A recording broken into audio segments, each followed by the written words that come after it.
Hello friends, today we will discuss about the order completeness property, equivalence between the order completeness property and the Dedekind's property. The order completeness property is every every every non empty every non empty set of real numbers of real numbers which is bounded above which is bounded above has the supremum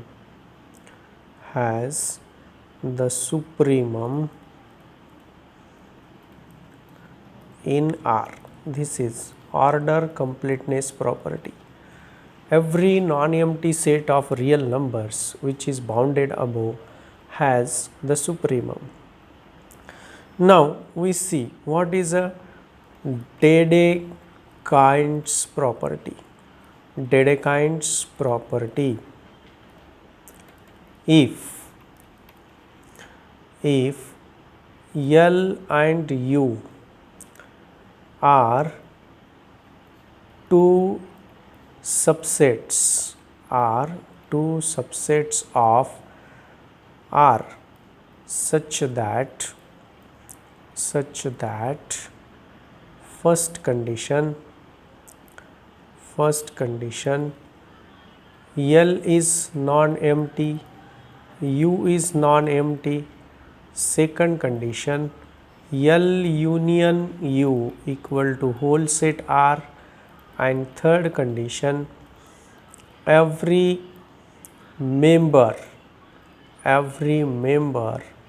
of L is less than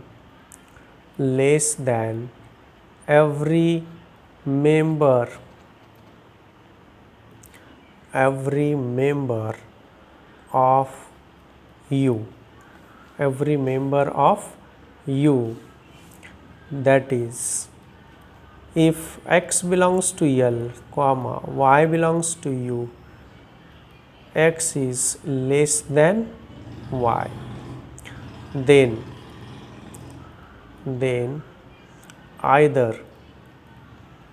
either L has the greatest member or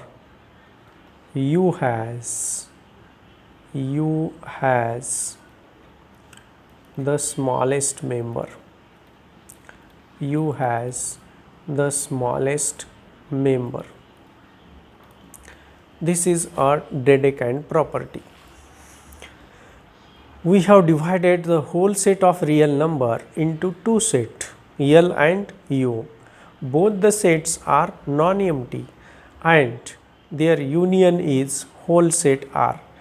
And another condition, every member of L is less than every member of U. Suppose if this is my real line, this is here alpha, suppose any number, then the number less than or equal to alpha belongs to L, the number, and the number greater than and equal to alpha belongs to U. Alpha divides the whole real line into two parts.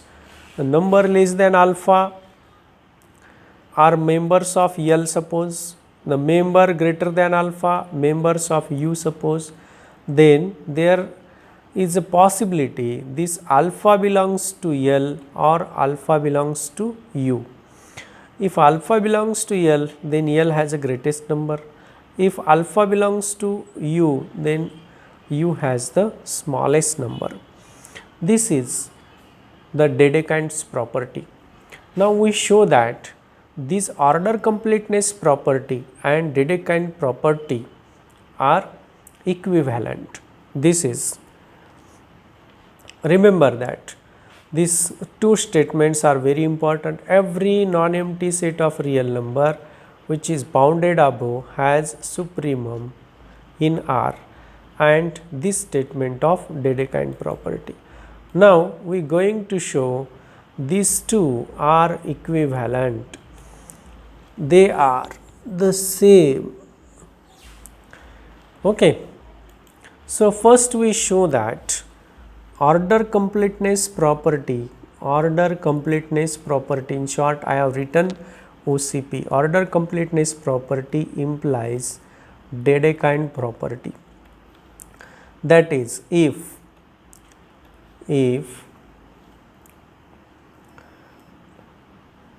what is the statement of order completeness property? Every non-empty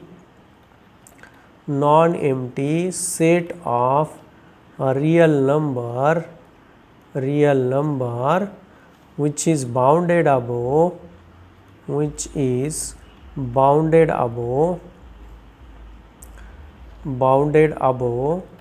has supremum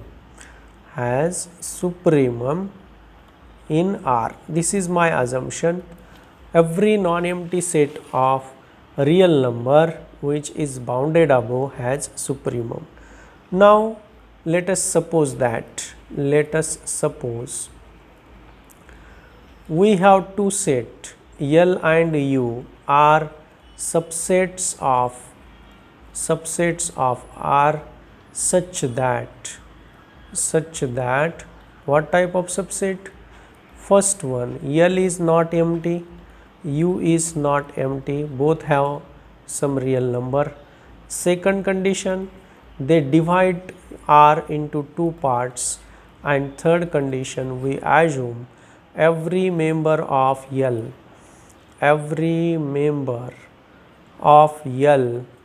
is less than every member of U. This is our assumption. Now what we want to prove? We want to show that L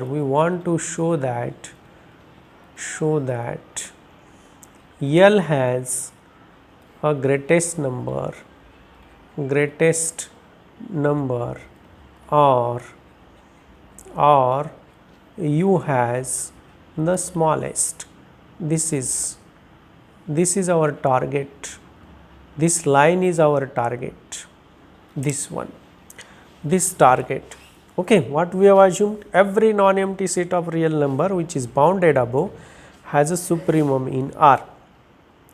And we have assumed that if L and U are two subsets of R such that both sets L and U are non-empty, their union L union U equal to R, and every member of L is less than every member of U.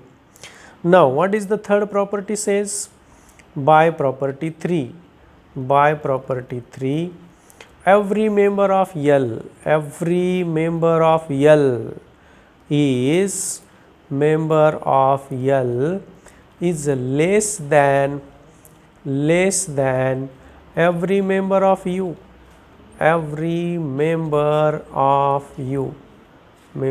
U. And therefore L is bounded above. L is bounded above. That means L has a upper bound. Now there are two possibilities. This upper bound is member of L or L. There are two possibilities. Upper bound, it is bounded above, then the greatest member of this. Okay, L has greatest number. If it is bounded above, then there are two possibilities. L has greatest number. L has greatest number. Greatest number. Look at this. We have proved here. What we have proved?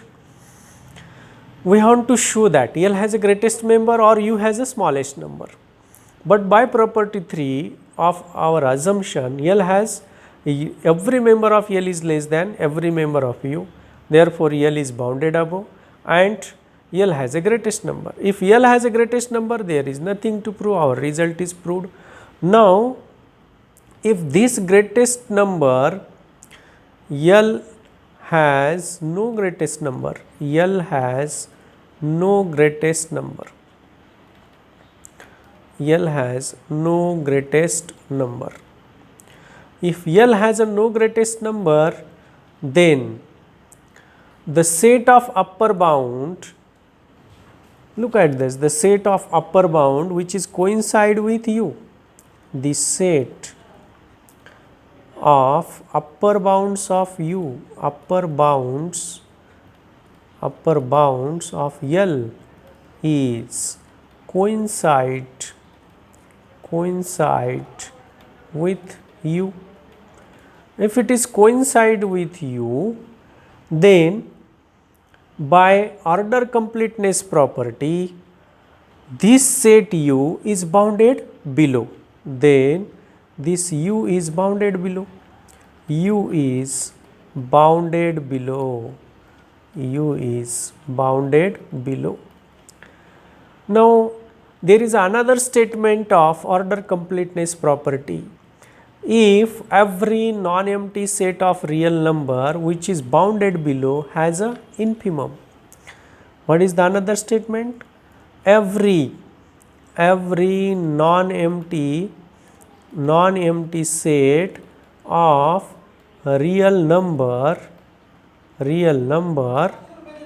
which is bounded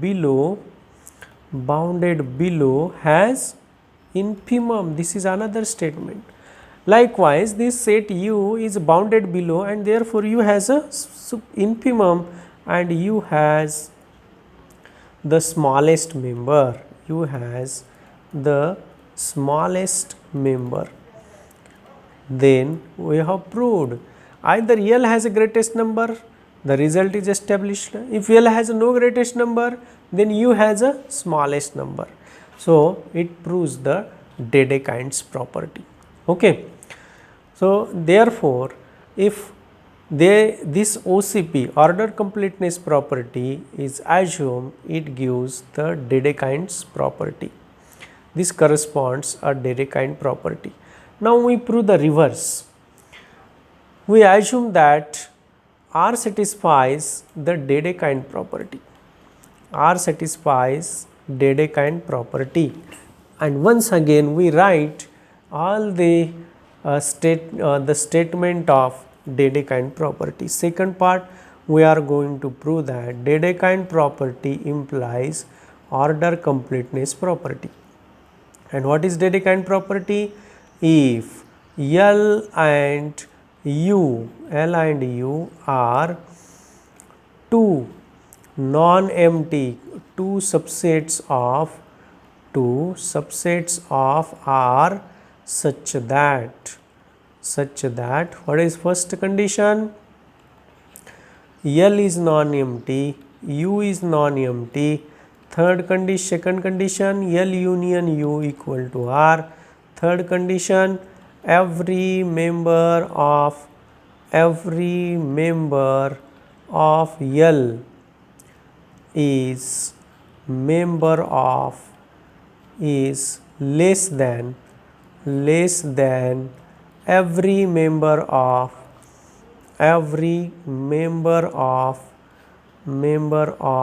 U, then either L has greatest number or U has least number, U has smallest number, This is the Dedekind property. Now we are going to prove here order completeness property. For that, let us take, suppose let S be a non-empty subset, S be a non-empty subset of real number which is bounded above,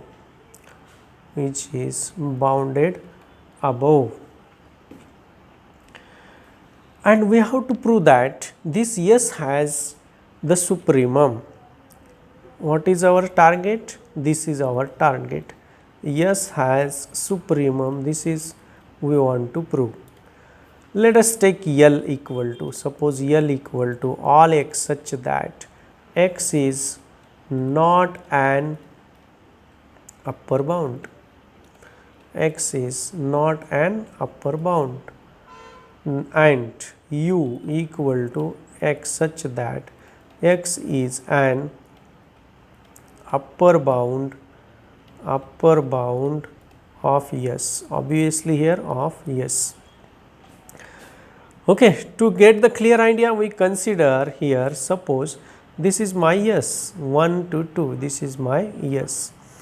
Then look at this, this 1 is not an upper bound of S, 1.2 is not an upper bound, 3 is not an upper bound, 4 is not, 1.3 is not an upper bound, 1.4 is not an upper bound, 1.5 is not an upper bound.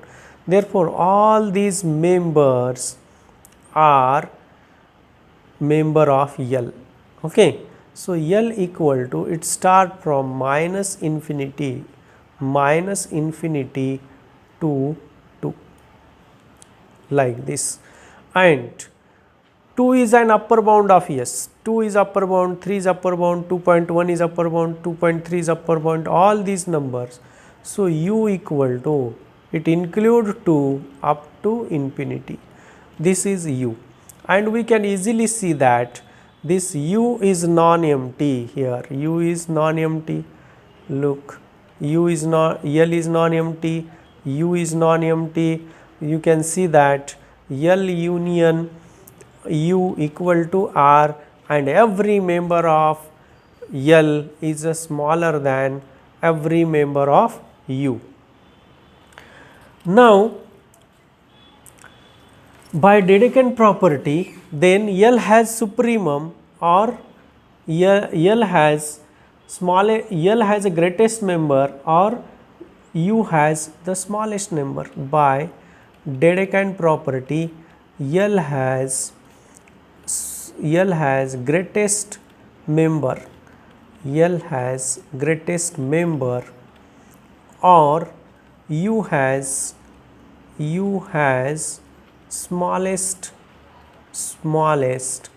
member. L has a greatest member, or U has the smallest member. This is called, suppose, if possible, let us consider, if possible, L has greatest member,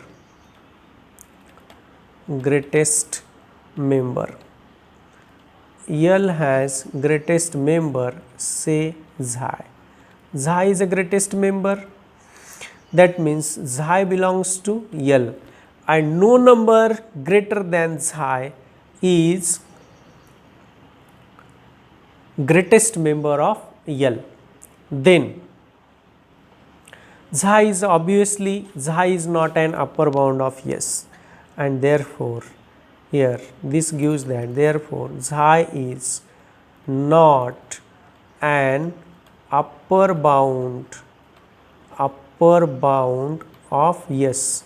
If it is not an upper bound, there exists a member A belongs to S such that A is greater than xi, or xi is less than A.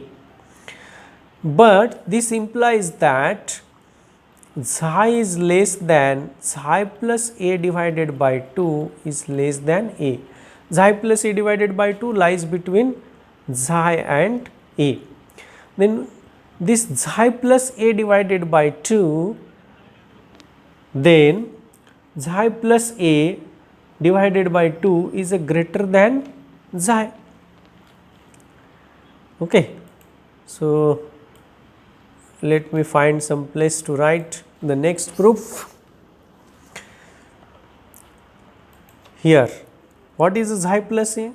Xi plus a divided by 2 is greater than xi, and this implies that xi plus a divided by 2 belongs to u.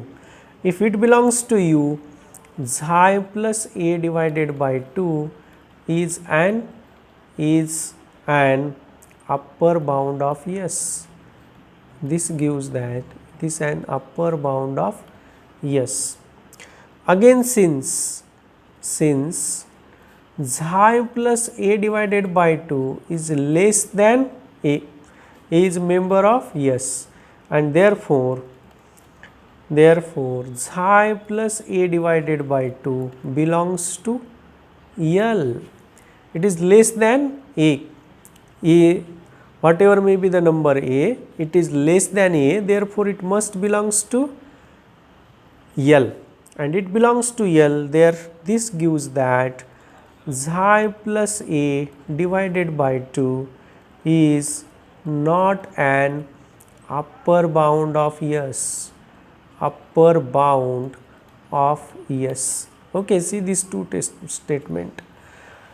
So we get that xi plus a divided by 2 is an upper bound of S, and xi plus a divided by 2 is not an upper bound of S. This is a contradiction. We arrive at contradiction, and therefore xi, this L has no greatest member.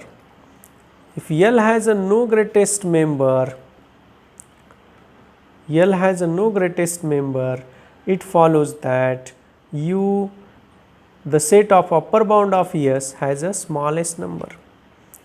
So this gives that this set U, this gives that the set U has, then U has the smallest member. If U has a smallest member, but what is U? U is an set of upper bound, and this smallest member is obviously the supremum of S, and therefore that is the non-empty subset S of R, which is bounded above, has the supremum, and hence the proof. I hope you get the idea of order completeness property, Dedekind's property, and how they are equivalent. Thank you for watching.